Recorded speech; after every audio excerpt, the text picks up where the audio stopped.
Hey guys, this is Chris from Cali Raised LED, here to show you the installation of our 03 to 09 4Runner rock slider.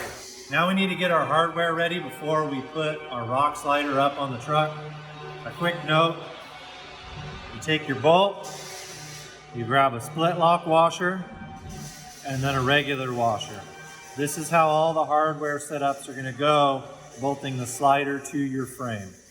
So before we put the sliders up, you're going to want to set up a handful of these so that we can use them to get our slider in place. Now that you've inventoried your hardware and ensured you have everything to do the installation, the next step is prepping your 4Runner.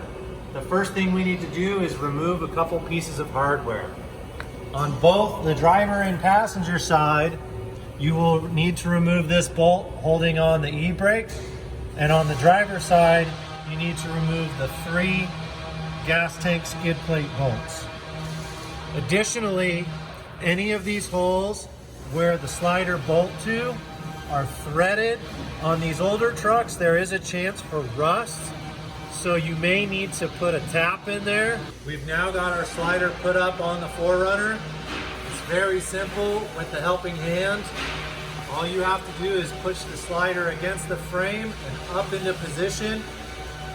The slider is going to go over the top of your gas tank skid plate. After you get your slider up into position, you're just going to very lightly put in the bolts hand tight. There are 4 on the driver's side rear main plate, and there are 2 on the front plate of the driver's side. 3 of these bolts are going to be short. 1 of them is going to be the longer bolt, which you can see replaces your factory bolt and goes through the e-brake mount. The last step for the driver's side is to go ahead and put our 3 bolts in and replace this factory skid plate bolts. Now that our rock slider is up and we've got all of our bolts in hand tight, we can start our tightening sequence. The first step is to tighten this front skid plate bolt right here on the main frame plate and 1 of the 2 bolts here in the center. That will allow us to have our slider pivot a little bit and we can level out our slider. Stand back from your 4Runner, take a look across this sight line, get it nice and straight. Once you've got it straight, you can tighten the 2 bolts on the front, followed by the remaining bolts on the rear frame plate and on your gas tank skid. After you tighten all those up, your driver's side is fully installed. Now we can move on to the passenger side. For the most part, the installation is the same. The 2 differences are there is no fuel tank skid plate, so this bottom section bolts on slightly different, which we will discuss later. And 1 note, there are no threads in the frame for this hole, which we will also address later in another step. But moving forward, we're going to go ahead and lift this slider up to the 4Runner, start getting some bolts in hand tight, and then we'll move on to the next step. Next, we're going to address the hole with no threads on the front frame plate. The first thing we need to do is prep our handle. This is a square clip-in nut, which clips into this square hole.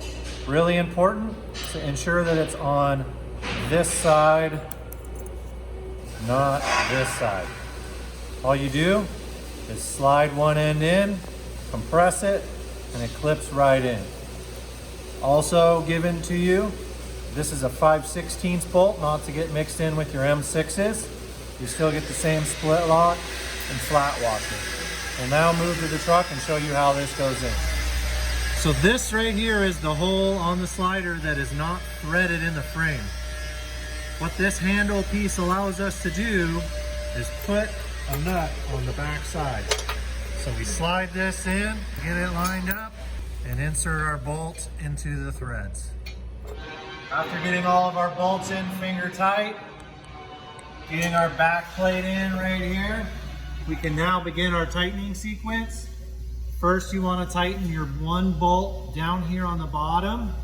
We didn't previously discuss this, but there are threads in the bottom of the frame here. This one of your M6 bolts just goes right up into there. So you tighten this bolt, and then go ahead and tighten one of these bolts here.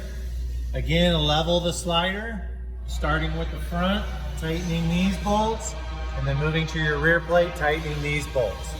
After the slider is completely tightened down, the last step is to add on our frame clamps. The last step is to go ahead and put our clamps onto the passenger side rear frame plate.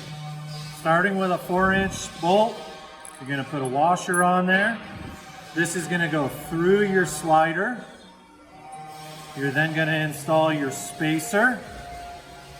These clamps are going to go into your frame, but they can fall in. So what we want to do under the truck is set this on here sideways, put on a washer, and put our nut on loosely. Now that this isn't going anywhere, we can then twist it, insert it into the hole in the frame, and go ahead and tighten this whole assembly down. There are 2 locations for it, which we will show you a picture of the finished product momentarily. Now that the clamps are fully tightened down and installed, that completes the installation of both sides. Thank you for watching. Please visit CaliRaceLED.com for all of your off-road needs.